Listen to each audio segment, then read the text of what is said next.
Bonjour à tous et bienvenue sur l'Entre-deux, l'émission des portes ouvertes de l'Université Polytechnique des Hauts-de-France. J'espère que vous vous portez bien chez vous devant vos écrans. Et oui, cette année, des conditions un peu particulières, les journées portes ouvertes se déroulent exclusivement en ligne. Mais on va faire au mieux pour vous présenter l'INSA, l'UPHF, les formations audiovisuelles et la vie à Valenciennes en général. Je vous rappelle que si vous voulez nous poser des questions, vous pouvez vous rendre sur la page Facebook de l'Entre-deux. Vous tapez l'Entre-deux sur Facebook, vous allez le trouver rapidement. Et vous pouvez nous poser vos questions. On se fera un plaisir d'y répondre en fin d'émission. Alors, au programme de cette première émission, on va recevoir notre professeure d'anglais, Caroline Guillaume-Blades, qui est aussi responsable des masters. On parlera de la Dream avec elle. On lancera le concours de Photoshop comme divertissement. Marine et Alexandre vont s'affronter autour d'un thème pour nous faire la plus belle composition et tenter de remporter des goodies de l'INSA. On recevra ensuite nul autre que le président de l'UPHF, M. Abdelhakim Artiba, ainsi que le directeur de l'INSA Hauts-de-France, Armel de la Bourdonnais. Puis, on parlera un peu plus de la culture, de la vie à Valenciennes, avec Maud Anginieur, responsable des relations avec le supérieur et des entreprises de l'équipe du Phénix, scène nationale et pôle européen de création, situé en plein cœur de Valenciennes. Alors, avant de recevoir Caroline sur notre plateau, je vous propose de se mettre un petit peu dans l'ambiance de la Dream et de découvrir un peu les meilleures images qu'on puisse y trouver. La Dream en images, c'est tout de suite sur l'Entre-deux.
Je suis donc avec Caroline Guillaume-Blades, responsable des masters à la Dream. On va parler des formations audiovisuelles de l'INSA.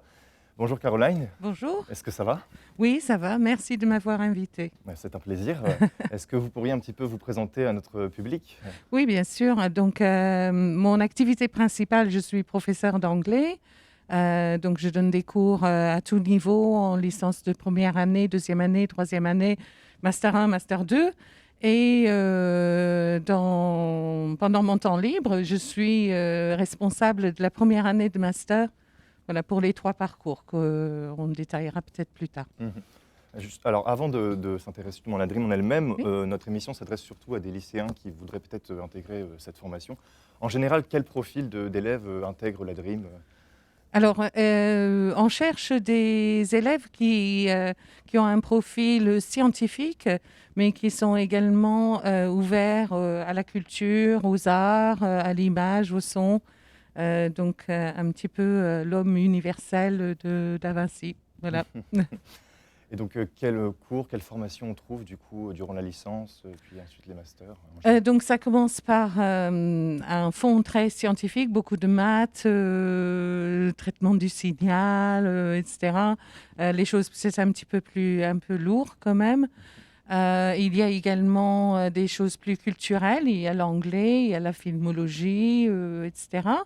Et aussi, il y a des TP où vous allez apprendre à utiliser le matériel audiovisuel. Ça vient un petit peu plus tard quand même. Hein, Et c'est donc, pas tout de suite. après, donc, il y a une licence, ensuite il y a 3 Oui. masters. Quels sont-ils ces masters? Donc, on a 3 parcours de master. On a un parcours ingénierie, l'ingénierie des systèmes images et son, donc il y a un parcours scientifique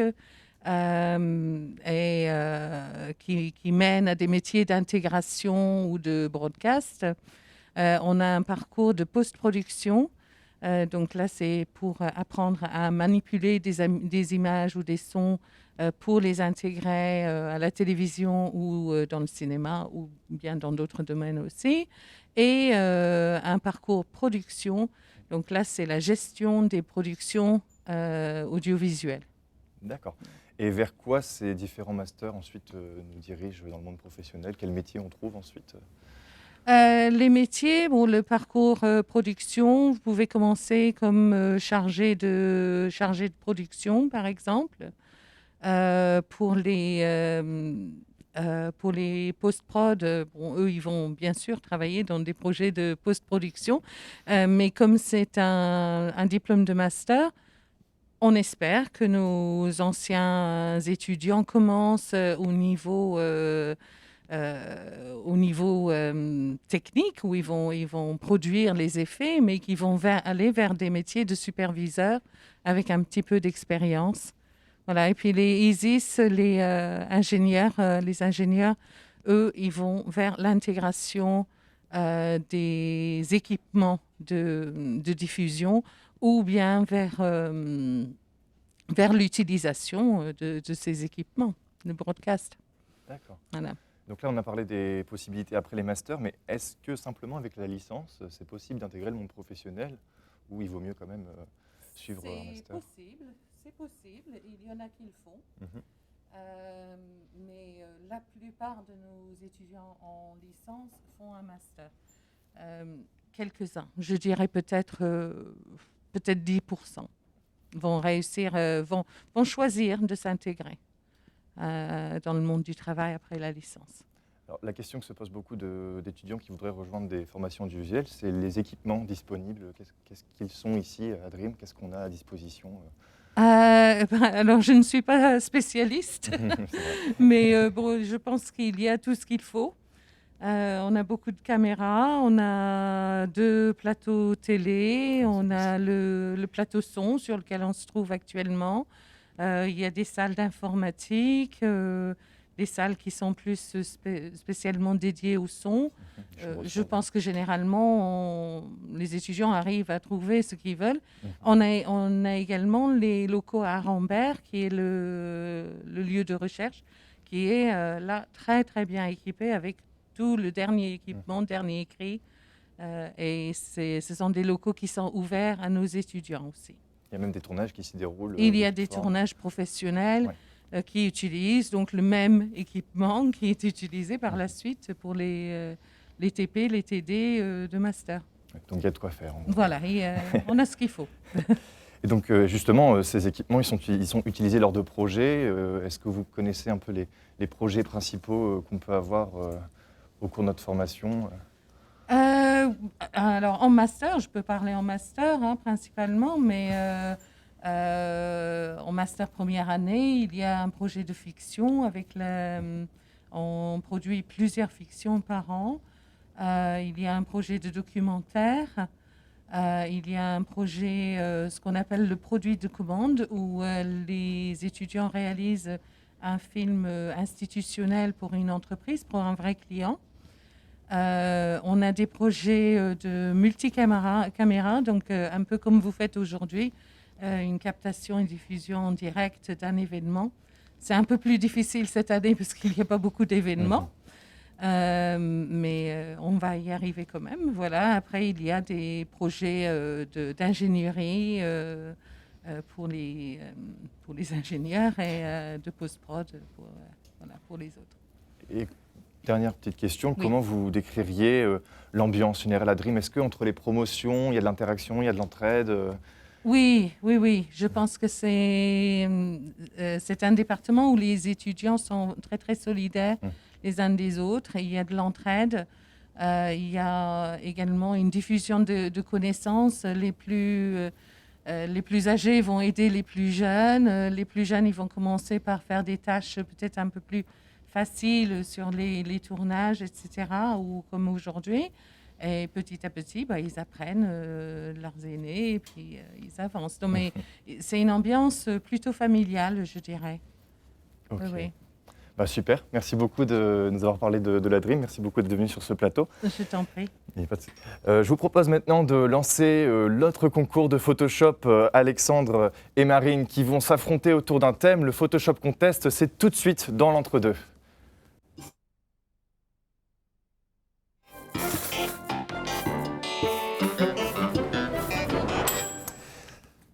Bonjour Marine. Bonjour Alexandre. Bonjour. Ça va ? Ça va très bien. Alors, vous allez vous affronter autour d'un thème sur Photoshop et tenter de gagner des goodies de l'INSA. Mais avant tout, je voudrais vous parler un peu de vous. Vous êtes des étudiants à Dream. Je vais vous laisser vous présenter, à commencer par toi. Peut-être Marine, est-ce que tu peux te présenter C'est parti. Moi, c'est Marine Vallerberg, je suis étudiante en Master 1 Production. D'accord. Qu'est-ce que tu préfères en général dans l'audiovisuel ? Vers quoi tu te destines ? Du coup, moi, je suis plutôt orientée vers l'image, c'est-à-dire que tout ce qui m'intéresse, c'est plutôt le cadrage et l'éclairage, donc je me destine plutôt à devenir chef opératrice. D'accord. Ton expérience sur Photoshop Ouais, je fais beaucoup de mèmes. Hein. Et toi, Alexandre, du coup Alors, moi, du coup, donc, je m'appelle Alexandre Genède, je suis en Master 2 Post-Production, donc Truckis. Voilà, et, ce que j'ai envie de faire plus tard, c'est effets spéciaux, si tout se passe bien, j'espère. Voilà, 3D, compositing, tout ce genre de choses qu'on apprend à la Dream, évidemment. Voilà. D'accord. Et donc toi, Photoshop, Ça va. ça Je va fais un peu de mèmes aussi, peut-être pas autant que Marine, mais je fais un peu de Photoshop. Ouais, on rigole bien ici Voilà. avec les mêmes. Je vous propose de découvrir le thème sur lequel vous allez vous affronter. Très bien. On va voir ça tout de suite sur l'écran. Attention, attention, attention. Ah bah ça tombe bien. Bah, ça tombe bien, émission TV. Vous allez donc nous faire alors carte blanche. Hein, vous faites ce que vous voulez pour nous décrire l'émission ouais. TV. Et je vais vous laisser du coup vous mettre à vos claviers, à vos souris et que le meilleur gagne. D'autre côté, on va donc recevoir, Armel de la Bourdonnais, directeur de l'INSA Hauts-de-France, ainsi que Abdelhakim Artiba, le président de l'Université Polytechnique des Hauts-de-France. Mais avant tout, je vous propose justement de découvrir en images ce que c'est que l'INSA, ce nouveau groupe qui est assez récent, qui s'est créé. L'INSA Hauts-de-France, tout de suite sur l'entre-deux. Le groupe INSA est le premier réseau de grandes écoles d'ingénieurs publiques françaises. Elle compte 7 écoles en France. L'INSA Hauts-de-France est présente sur 4 campus. Valenciennes, Cambrai, Maubeuge et Wallers-Saint-Rambert. Ces formations sont adossées à 7 laboratoires de recherche. L'INSA Hauts-de-France compte 4800 élèves ingénieurs et étudiants, 4100 en formation initiale, 540 apprentis, 110 contrats de professionnalisation et 50 auditeurs en formation continue. Ils sont répartis dans 16 domaines de formation. Elle propose plus de 50 formations, dont 9 formations d'ingénieurs, 21 parcours master co-délivrés, ainsi que des DUST, licences, licences pro et masters qui lui sont délégués. Elle a un large réseau professionnel. 1500 entreprises lui sont partenaires en France et 200 à l'étranger. Grâce à son ouverture à l'international, les étudiants ont la possibilité de se former à l'étranger dans différents pays tels que le Canada, le Brésil et bien d'autres. Ah oui, même moi. Ça va pas ? Bonjour Monsieur de la Bourdonnais, bonjour Monsieur Artiba. Bonjour. Merci d'avoir accepté de nous rejoindre sur le plateau de l'entre-deux. J'espère que vous allez bien. Oui, très bien. Bonjour à toutes et à tous. Alors, Tout va bien. ce que je vous propose, c'est de commencer par parler plus généralement de l'UPHF, puis ensuite de petit à petit se recentrer vers l'INSA Hauts-de-France. Monsieur Artiba, est-ce que vous pouvez nous présenter l'UPHF en quelques mots, nous vendre l'UPHF ? Eh bien, l'UPHF, c'est un établissement public expérimental, donc qui, depuis 5 ans, on est en transformation profonde. Et donc, l'UPHF, aujourd'hui, en quelques mots, c'est d'abord un grand établissement aussi en son sein qui est l'Institut national de sciences appliquées, donc l'INSA Hauts-de-France. Monsieur de la Bourdonnais en parlera évidemment. Il y a l'Institut Société et Humanité, où là, nous avons toutes les humanités dans le sens humanities anglo-saxon, droit, économie, gestion, lettres, langues, arts, sciences humaines, etc. Et évidemment, l'UT, l'Institut universitaire de technologie, avec toutes les transformations aussi qui arrivent à l'UT, parce qu'on est sur les buts maintenant, donc les bachelors universitaires de technologie. Et l'UPHF, c'est tout ça, et c'est la connexion de tout le monde. Donc, il y a des connexions fortes entre l'INSA, l'ISH et l'UT. Et donc, il y a une construction, hein, donc on est en construction. L'UPHF, c'est aussi des points extrêmement forts parce que nous sommes la seule université européenne des Hauts-de-France. Et ça, c'est quand même quelque chose d'extrêmement fort parce que demain, quand je parle, c'est à la rentrée prochaine, on pourra aussi délivrer des doctorats dans tous les domaines avec notre propre école doctorale, polytechnique. Parce qu'il y a évidemment dans cette alliance européenne élargissement des champs, parce que si je donne un exemple ou deux, si je prends l'université de Catania en Italie, au sud, cette université créée en 1234, hein, vous voyez c'est bientôt 800 ans, ils ont toutes les disciplines, d'accord? Ici, les PHF sur la région, c'est aussi une collaboration forte avec la Cato, Lille, et notre voisin immédiat le plus proche direct, c'est l'Université de Mons. Je m'arrête à ça dans cette présentation, mais les PHF, c'est cette opportunité de donner à ces étudiants la possibilité d'avoir 6 autres universités partenaires en Finlande, en Pologne, en Belgique, en Allemagne, en Espagne et en Italie. Donc, en dehors de son réseau international en Amérique du Nord et en Asie et dans le reste du monde. D'accord. Et donc, qu'est-ce que vous diriez, parce que nos téléspectateurs sont des lycéens ou des étudiants qui voudraient rejoindre peut-être l'UPHF, quels conseils leur donnerez-vous? Pourquoi rejoindre l'UPHF? Rejoindre l'UPHF, c'est d'abord une sécurité, un risque minimum, parce qu'on reste dans sa région, des enseignants-chercheurs, des personnels administratifs, etc., de toutes catégories, qui les comprennent, qui connaissent les difficultés et qui les prennent en main pour les faire suivre un chemin qui leur convient le mieux et leur donner une ouverture internationale de grande qualité. C'est ces réseaux-là qu'on leur donne et il y a un lien avec notre tissu socio-économique qui est extrêmement important avec le monde de l'entreprise en particulier, mais pas que. Si je prends des exemples, l'hôpital, le centre hospitalier de Valenciennes, c'est des collaborations qui deviennent de plus en plus fortes. Et dans le domaine de la santé, nous sommes en train aussi de développer des choses très intéressantes dans tous les domaines. Je suis ce matin avec le professeur de la Bourdonnais à votre studio pour vous parler de tout ça. C'est même dans votre spécialité, et je vous remercie encore de nous avoir bien reçus et de donner l'opportunité de s'exprimer à nos étudiants.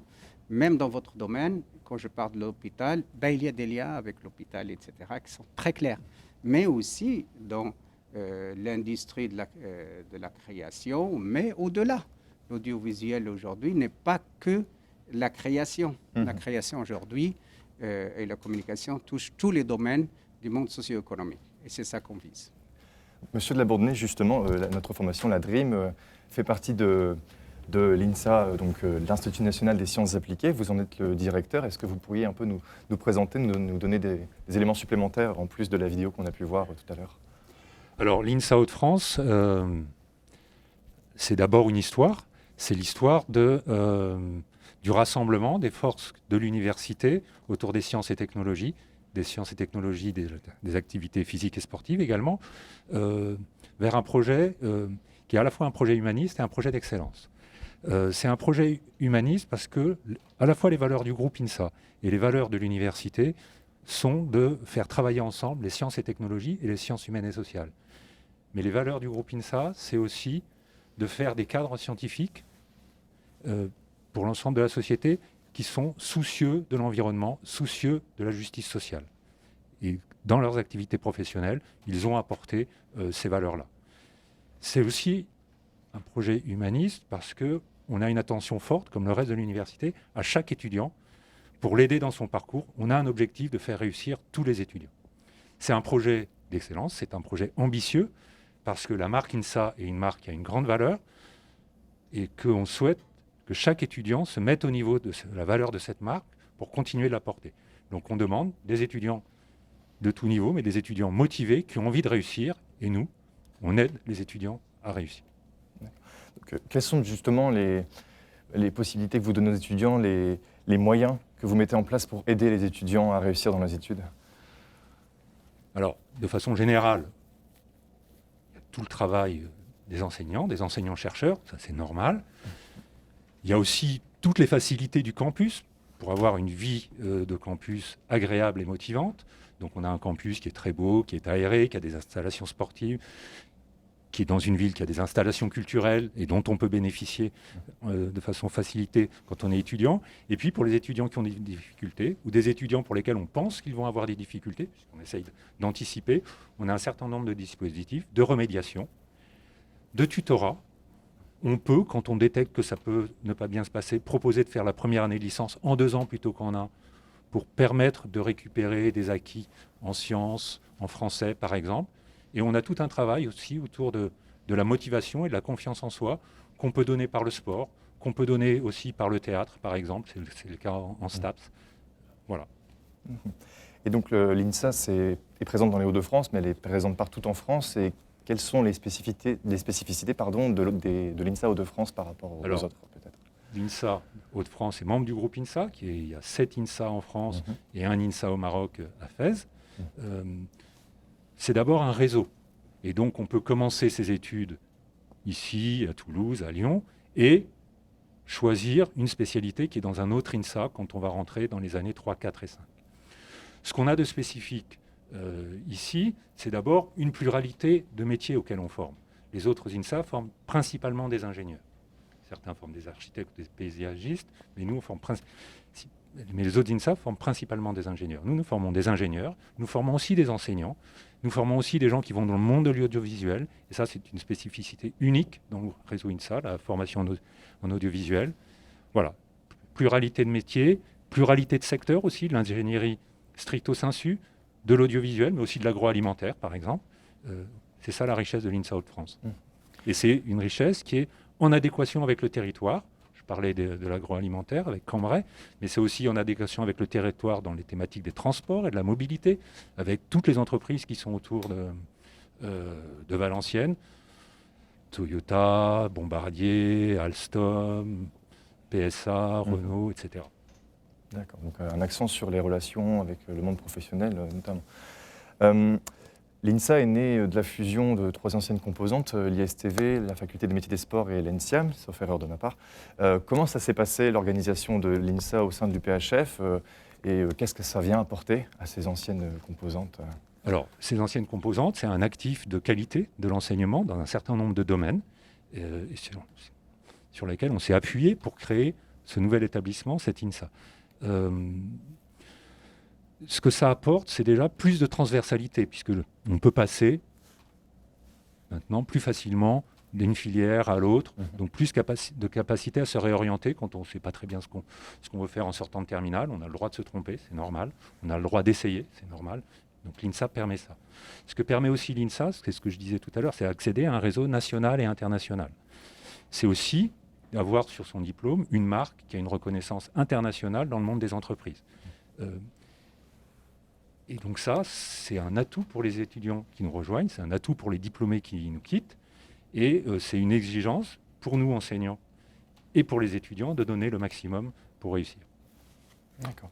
On a évoqué les élèves de terminale, justement, alors question plus pratique. Comment rejoindre l'UPHF, comment rejoindre l'INSA, par quels moyens?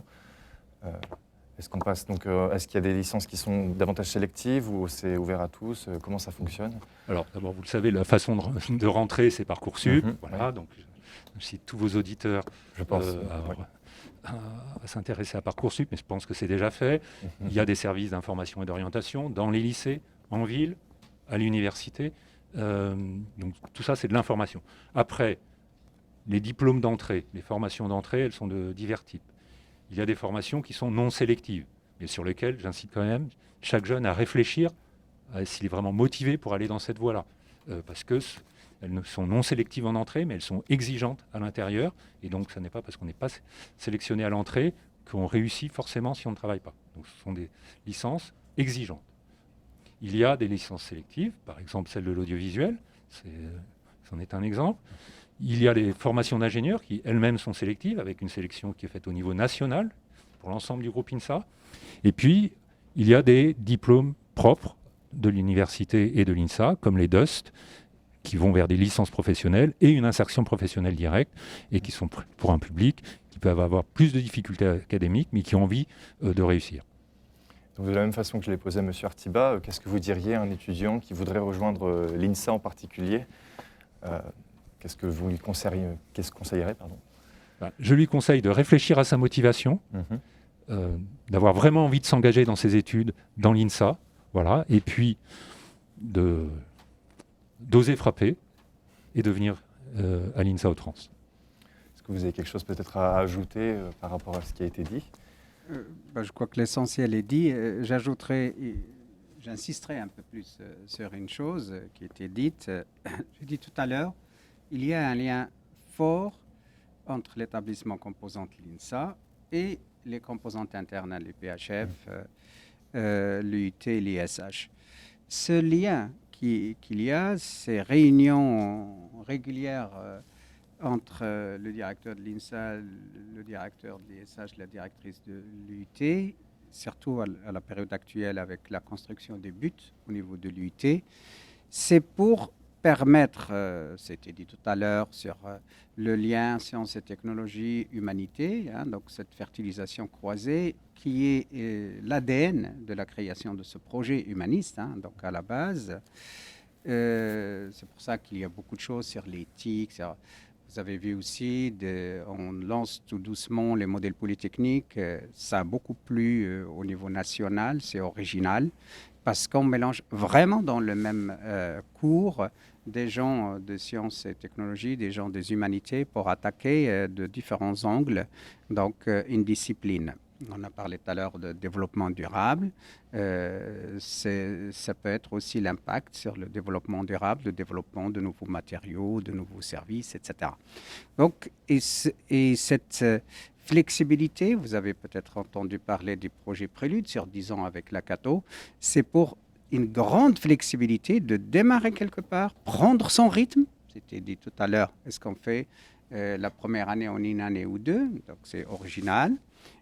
Sans échec. Donc, on est en train de combattre, je me suis déjà exprimé là-dessus plusieurs années, c'est combattre la notion d'échec, surtout dans des situations comme aujourd'hui, très difficiles. L'isolement, l'échec, etc., on doit le combattre. On démarre quelque part, on a le droit de se tromper, tout le monde a ce droit-là, et donc on peut démarrer à l'UT et puis dire, finalement, je veux faire ingénieur. Et très bon. Les directeurs, directrices, etc., regardent aussi les facilités pour nos propres étudiants. Donc, faciliter encore plus, même s'il y a des étudiants extérieurs et internationaux qui viennent. Donc, leur donner cette possibilité de voir, même si je me trompe, sur le même campus, je peux avoir d'autres chances pour faire autre chose. La même chose entre l'UIT et l'ISH, la même chose quand on fait, par exemple, des études en ingénieur, mais je me dis, pour mon doctorat, peut-être, je veux faire de la mécanique, mais l'art aussi. Je veux faire de l'informatique et aussi de l'art, si je reste que sur l'art, parce que c'est assez proche de vous. Aujourd'hui, même sur notre doctorat, des choses principales et secondaires, très fort probablement que ça sera fait. Ça n'existe nulle part. Mais on a toujours été précurseurs dans tout ça, l'innovation dans la pédagogie, dans la recherche, dans le service à la collectivité. Eh ben, c'est possible aujourd'hui et surtout j'insiste sur ce lien avec l'Europe, donc cette université européenne. On a aussi université européenne, INSA aussi, hein, donc le groupe INSA, hein, donc doublement primé, si j'ose dire. Donc c'est ces possibilités-là où quand on rentre, on finira par trouver son chemin. D'accord. Et on est là pour aider nos jeunes à trouver leur chemin, sans pour autant baisser l'exigence. Parce que, pas loin qu'hier, des journalistes de La Voix du Nord me demandaient sur la réussite. Non, on ne baisse pas les exigences, mais on aide et on accompagne les jeunes pour qu'ils trouvent leur voie et les aider, évidemment, la situation exceptionnelle aujourd'hui de l'isolement, etc., il y a beaucoup de recrutement d'étudiants, etc., pour accompagner et tout. Donc voilà, tout ça est fait pour que on finisse, c'est ça l'université, on n'est pas sur quelque chose de très étroit, on démarre et on a toute la flexibilité et on peut faire même une licence où je choisis moi-même mon chemin et je prends toutes les choses de manière logique, évidemment, donc pour faire mon parcours professionnel, mon parcours personnalisé. Mais si je souhaite poursuivre en master, je peux me faire accompagner. Probablement demain, je démarre l'UT et si je suis décidé de faire ingénieur, je prends aussi des cours en parallèle pour renforcer ce côté scientifique, mathématique aussi en plus, etc., qui donne le bagage nécessaire pour continuer. C'est ce travail qui est en train de se faire, même si c'était sur papier avant. Aujourd'hui, on est en train de faire l'application parce qu'on a fait les structures, on a fait les règlements et tout ça s'est bien passé, d'accord, les décrets, etc., etc. Mais maintenant, c'est concret sur le terrain. On peut aussi se tromper. On corrige en testant des nouvelles choses qui n'existaient nulle part. C'est la première fois qu'il y a une école d'ingénieurs qui est un établissement et qui est au sein d'un autre établissement. Je ne connais pas encore aujourd'hui, en dehors des grandes écoles qui existaient, qui rentraient, qui s'associaient, etc. Et tout le monde a démarré en même temps cette expérimentation. Nous ferons tout pour que ce soit une réussite, et surtout pour nos étudiants. Merci beaucoup. Avec grand plaisir. Merci beaucoup d'avoir accepté de nous rejoindre sur le plateau. Vous avez mentionné l'IUT et l'ISH. On en recevra le directeur et la directrice dans l'émission 3 à 16h. Merci beaucoup. Donc, d'où on va continuer notre émission. On va aller faire un tour du côté du Photoshop Contest. On va voir où est-ce qu'ils en sont. Merci encore. Maintenant, le Photoshop Contest, c'est tout de suite sur l'entre-deux.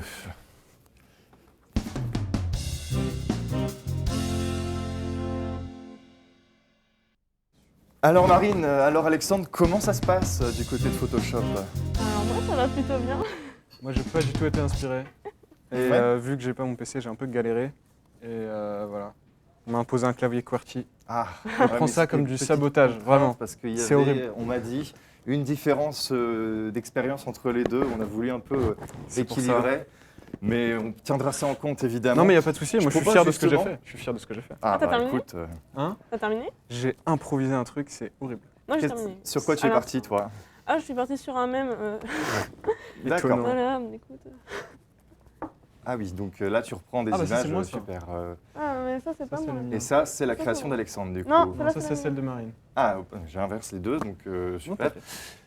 Et qu'est-ce que tu as voulu nous faire là, du coup, Marine?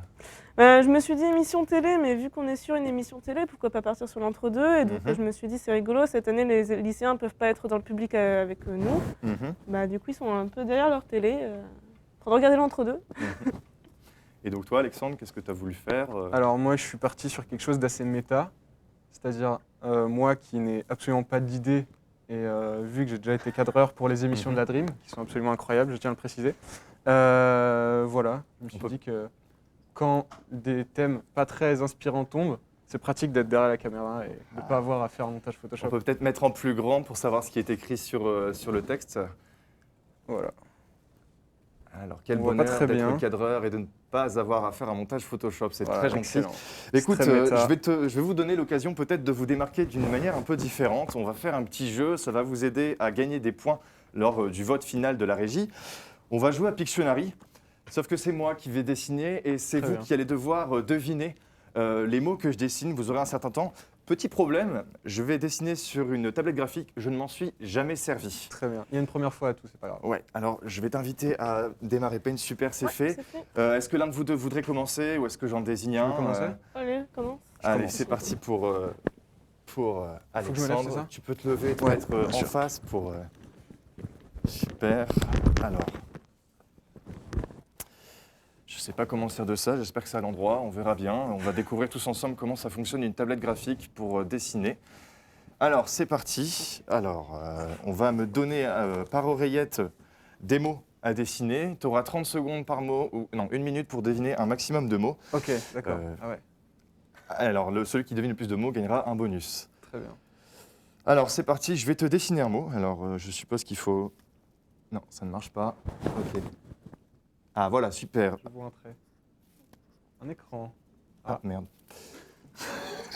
un panneau, une boîte. Je te le refais en dessous. Ok. Un cube, un carton. Ah non, une caméra. Ah, exactement, ça fait Excellent. un point. Ensuite, bien. Une autre caméra. Une télé, un poste de télé. exactement, une télé, c'est un deuxième point. On est toujours dans le thème de l'audiovisuel. Ok. Ouais. Ce serait pas un clavier. Ah, j'ai dessiné un peu trop haut, c'est un peu dommage. Il y a beaucoup Mais de oui, carrés c'est quand la même. contrainte, hein. Ah, un clap. Un clap, exactement, Excellent. ça fait 3 points. Ok. Allez, une dernière tentative. Tu as à nouveau 1 minute pour deviner. Peut-être Ok, que tu ça vas me va. faire un complet. Alors, tu peux peut-être effacer Marine pour qu'on ait un peu plus de place. Ah, c'est un peu plus long que prévu. Elle te fait exprès. On lui mettra une pénalité. Voilà, c'est bon. Ça suffira, Marine. Ça suffira. Merci beaucoup de nous avoir laissé cette place. T'as pas le pinceau, laisse-moi faire. Voilà. Terrible. Terrible. Donc, Un c'est assez visage, simple d'utilisation, en une fait, une tête. tablette graphique. C'est un micro. Oui, mais alors, ce Ok. micro a une petite particularité. C'est un micro HF. C'est un micro qu'on aime. C'est un micro plein d'amour. C'est un micro de la Dream. Est-ce que tu connais la notion de directivité de micro? C'est... Non, pas vraiment. Je suis quelqu'un de l'image, tu sais. Ah, malheureusement, Ouais, c'est alors dommage. qu'est-ce que C'est, ce symbole, ça te dit c'est rien? pas, c'est un micro omni, c'est un micro directionnel. Un micro Non. directionnel, oui, t'es pas loin, je sais t'es pas, pas c'est une loin, perche. t'es pas loin. C'est... Ah, ce sera peut-être Non, à c'est pas Marine un de le chef, trouver, je du sais coup. pas. Hum. Je sais pas, j'ai pas d'idée. Tu donnes ta langue au chat. Bon, Je bah, ça donne, fait déjà 3 mots de trouver. C'est déjà bien. C'est pas mal. C'est mieux que 0. Je vais donner Je trouve ça l'occasion assez cool. à Marine de se lever. Tu peux aller te rasseoir, Alexandre, et continuer ton montage, parce qu'il bien. vous reste encore un peu de temps pour peaufiner votre montage. Ah ben, il va falloir trouver, parce que si tu veux remporter le concours, il va falloir te surpasser. Marine, Dis-moi, je me mets où? Je me mets là? Ou je me mets là? tu peux te mettre aussi où est-ce qu'était Alexandre, il n'y a pas de souci. Alors Marine, on va repartir sur l'objet qui était en question. Je peux le dire tout de suite ou... Je vais t'apporter quelques Ok, petites modifications si d'accord. ça te dérange pas. Super. Et tu vas un peu nous expliquer. C'est parti, je dessine. Cette fois-ci, le symbole, c'est celui-là. C'est un rond. Oh non. alors. Unidirectionnel. Comment Unidirectionnel? Presque, presque. Directionnel?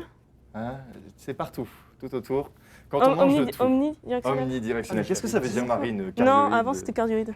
Qu'est-ce que ça veut dire tout ça, Ah, Marine? Est-ce que tu peux nous expliquer rapidement? C'est la directivité des micros. Mhm. Alors je suis pas quelqu'un du son, mais omnidirectionnel c'est que ça capte partout. Mhm. Et quand c'est cardioïde, ça capte essentiellement ici.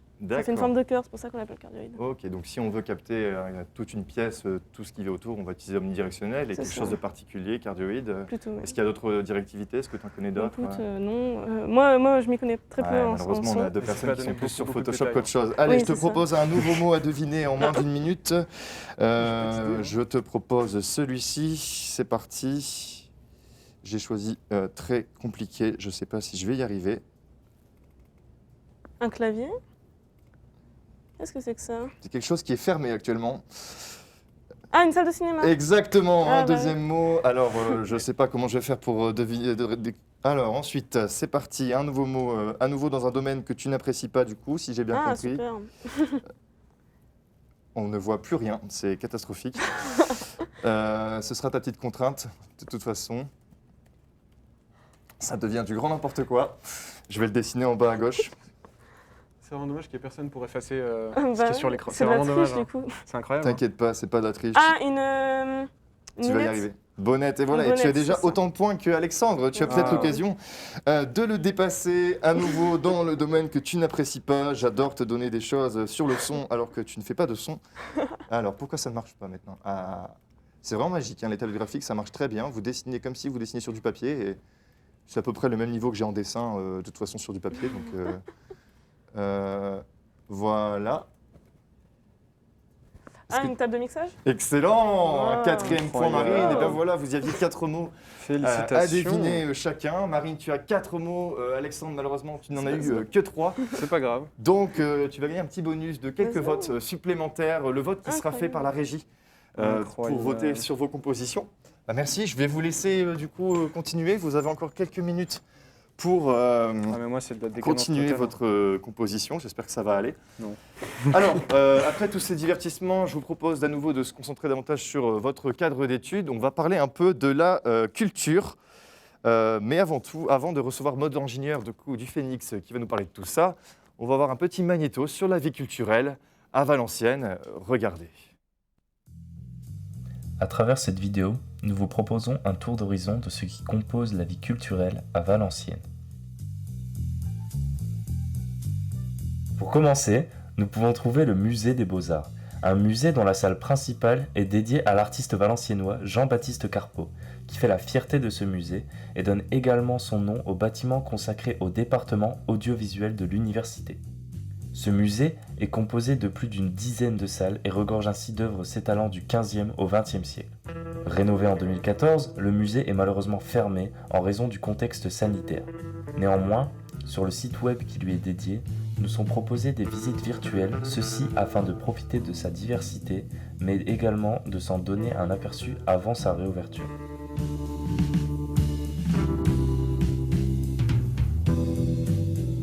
Beaucoup pensent que le Phénix n'est qu'une salle de théâtre. En réalité, à l'issue de notre rencontre, Maud nous a expliqué de quoi il s'agit réellement. Du coup, le Phénix, c'est une scène nationale. Donc ça veut dire qu'on est un lieu, en gros, un lieu de spectacle qui accueille des spectacles pluridisciplinaires. Donc à la fois du théâtre, de la danse, des marionnettes, de la musique. Et on est aussi un lieu de résidence pour les artistes. Donc on accompagne des compagnies, des artistes pour lesquels on aide à la production des spectacles, pour ensuite les montrer à du public. Et aussi, par exemple, organiser des ateliers entre des étudiants et des artistes ou des temps de rencontres avec les artistes.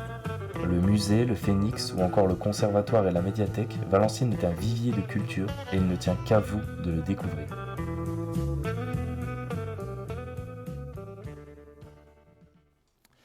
De retour sur le plateau de l'entre-deux, je suis donc avec Maud Langinière que vous avez découvert dans cette vidéo. Est-ce que ça va, Maud? Bonjour. Oui, merci, bonjour. Alors, est-ce que tu pourrais un peu davantage te présenter à notre public? Du coup, moi je m'appelle Maud Langinière et je travaille aux relations avec les publics au Phénix, du coup, à destination plutôt des étudiants et des entreprises. D'accord. Donc, vous venez de nous présenter le Phénix là dans le magnéto. Est-ce que vous pourriez nous expliquer un peu davantage le rôle du Phénix dans la culture à Valenciennes, à la fois historiquement et aujourd'hui, actuellement? Alors du coup, le Phénix, il a déjà une place, je dirais, physique dans la ville, puisque c'est un immense bâtiment qui fait 32 mètres de haut, qui ressemble à un paquebot rouge et noir, donc vous pouvez difficilement le rater dans la ville. Il est situé pour les étudiants entre le campus des Tertiales et l'espace Ronzier. Et du coup, par rapport à sa place dans la ville, il existe depuis 1998. Donc ça fait quand même des années, il est ancré dans la ville et on propose notamment une saison de spectacles de septembre-octobre au mois de juin, avec des spectacles toutes les semaines, hors vacances scolaires, et évidemment hors période de Covid. Et on est aussi très présent avec les différents publics, que ce soit les publics scolaires, à l'hôpital, avec les étudiants, tout au long de l'année. D'accord. Comment le Phénix interagit avec les autres éléments culturels à Valenciennes? Quel est son rôle un peu au sein de la ville? Du coup, nous, on est un lieu qui permet de faire se croiser à la fois les artistes qu'on accueille tout au long de l'année, les différents publics, les étudiants. On est aussi un lieu pluridisciplinaire, donc on propose toutes sortes de disciplines, à la fois du théâtre, de la danse, de la musique, des arts visuels. Et on travaille notamment en partenariat avec différents autres lieux du territoire, comme l'espace Pasolini, qui est plutôt un lieu de recherche pour la danse, par exemple, ou le Boulon aussi, qui est plutôt un lieu art de la rue et cirque. Donc voilà, on est très ancré aussi à la fois sur Valenciennes, mais aussi sur la région, avec des partenariats, par exemple avec la scène de Maubeuge. On va aussi jusqu'à Lille. Et on travaille avec notamment les étudiants de tout le territoire de Valenciennes. Et on a aussi des partenariats avec différents, comme les services culturels, des associations étudiantes, par exemple. Alors les téléspectateurs qui nous regardent ne sont peut-être pas d'ici, ne sont peut-être pas de Valenciennes. Est-ce que selon vous, on peut dire que Valenciennes, c'est une ville de culture en général? Est-ce qu'il y a de quoi faire à Valenciennes? Bah oui, déjà sur plusieurs points, on est une ville au patrimoine culturel très riche, qui fait partie d'un bassin minier aussi avec un patrimoine très important. Et en termes d'infrastructures culturelles, effectivement, je pense qu'on est plutôt bien lotis. Donc on voyait dans le Magnéto à la fois le Phénix, qui est du coup plutôt une salle de spectacle, le musée des Beaux-Arts, mais on a aussi, comme je le disais, pour la danse, l'espace Pasolini, un espace pour les arts de la rue et du cirque, qui est le Boulon. Il y a aussi plusieurs galeries, notamment l'Âge du Siège. On a aussi un cinéma, un ciné-club, des festivals. Enfin voilà, je pense que c'est une ville qui est vraiment très riche culturellement, avec une saison qui s'étale pour les étudiants aussi de la rentrée universitaire jusqu'à la fin des années universitaires. Donc oui, il y a vraiment de quoi faire à Valenciennes. D'accord. Et quels sont les éléments majeurs de l'année, culturellement parlant? Du coup, là, je vais plutôt reprendre ma casquette du Phénix pour vous dire un petit peu. Donc, tout au long de l'année, comme je le disais, on a une saison de spectacles de septembre à juin. Et sinon, on a aussi 3 temps forts qui sont le Next Festival au mois de novembre-décembre, qui est un festival transfrontalier. Donc, on est pour ce festival-là en partenariat avec différentes scènes en France et en Belgique. Notamment la Maison de la Culture d'Amiens, la scène nationale de Maubeuge, la scène nationale de Villeneuve-d'Ascq aussi. Donc là, avec une proposition de spectacle et des possibilités de faire des navettes qui vous permettent d'aller dans les différents lieux pour voir des spectacles. On a aussi un temps fort plutôt jeune public au mois de décembre, qui est la semaine des loustiques.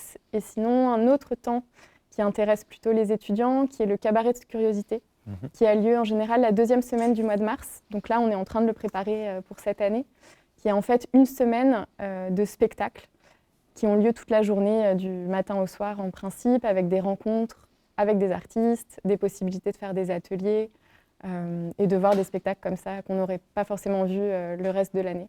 Vous parlez des étudiants il y a quelques secondes. Est-ce qu'il y a des partenariats, des choses qui se font avec les étudiants, avec le Phénix? Est-ce qu'il y a des projets en commun? Oui. Donc nous, déjà, on est partenaire des différents endroits de formation à Valenciennes, mais aussi sur tout le bassin.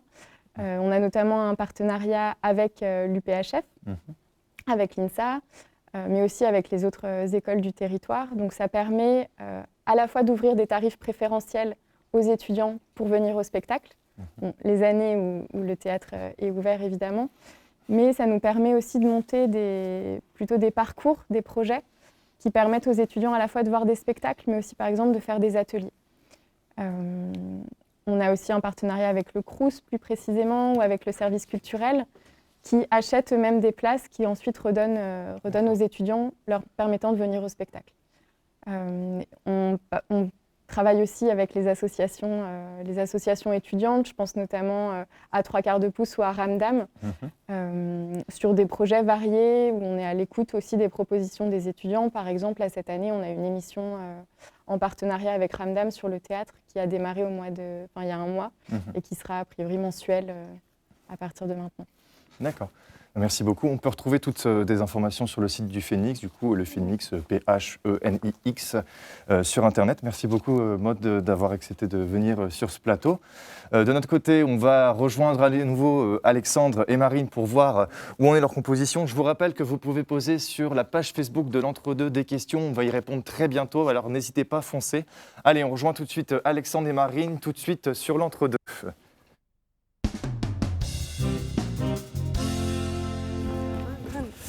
Alors, comment ça s'est passé, Marine? Comment ça s'est passé, Alexandre? J'ai pas envie de répondre à cette question. Non, en vrai, ça va. J'ai improvisé, c'était très compliqué. Ah, mais J'ai vraiment pas eu d'inspi, du coup j'ai fait quelque chose d'horriblement horrible. C'est vraiment moche. t'es mais un bon. peu exigeant avec toi-même, peut-être, Alexandre, non? Ouais, non, je pense pas. Non. Bon, montre-nous un peu ce que tu as fait, Alexandre. Ah, voilà.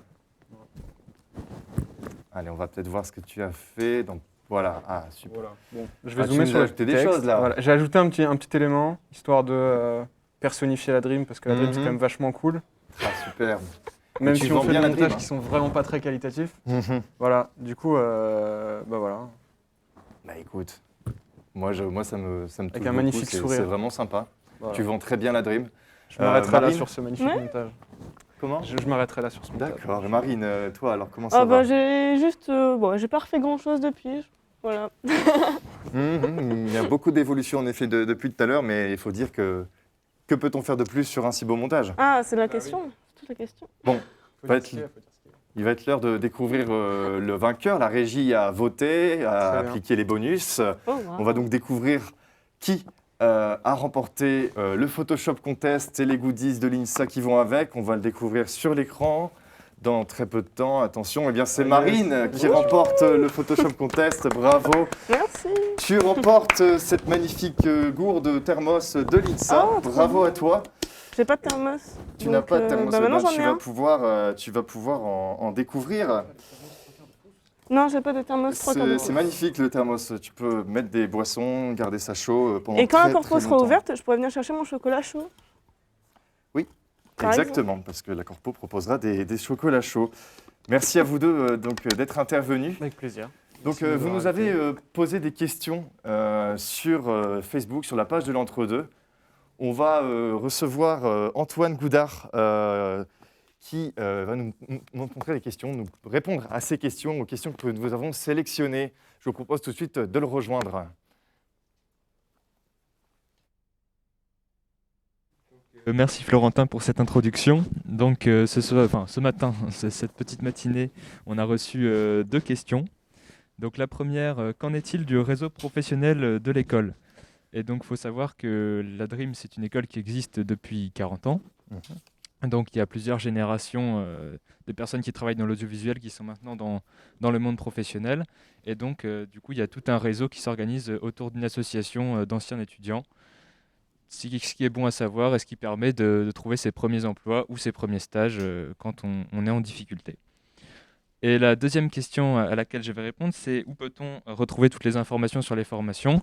Et donc, évidemment, c'est sur le site internet de l'UPHF. Vous pourrez vous retrouver toutes les maquettes des formations, donc la licence et les masters disponibles ici à la Dream. D'accord. C'est tout, il n'y a pas d'autres questions pour Non, le c'est moment tout pour moi. On en aura peut-être d'autres du coup cet après-midi, J'espère. puisqu'il y aura d'autres émissions cet après-midi, une à 14h, une à 16h. Je vous invite à nous rejoindre cet après-midi.